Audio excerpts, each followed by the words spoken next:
भई त किथे या इलेक्शन वर्क त ना आहे जेयूआई जी मूंखे इहो ॿुधायो त JUI खां वधीक सिंध जे लाइ जानदार आवाज़ केरु रहियो तव्हां जामशोर में आहियो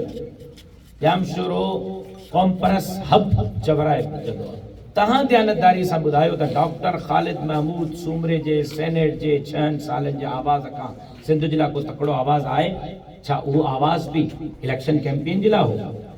बिलावल भुट्टो ज़रदारी साहब जे मौजूदगी में सिंध खपाईंदे पादर खाईंदे जा मां नारा हयां छा उहा बि इलेक्शन कैंपेन जो नारो हुयो कारूंजर जे चोटीअ ते चढ़ी चयो त कारूंजर खपाइण न ॾींदासीं छा उहो बि इलेक्शन कैंपेन जे लाइ हुयो हर आए ॾींहुं तव्हांखे कहिड़ी क़यादत आहे जेका अवाम जे दरमियान नज़र थी अचे सिंध जे कंहिं न कंहिं कुंड में रोज़ानो अवाम सां गॾु जेकॾहिं का क़यादत बीठी आहे त उहा जमीयत उलमा इस्लाम आहे असां असेंबली में हिकिड़ो बि असांजी सीट कोन्हे उनजे बावजूद बीठा आहियूं सिंध जो अवाम असेंबली में मोकिलींदो त बि बीहंदासीं न मोकिलींदो त बि अवाम सां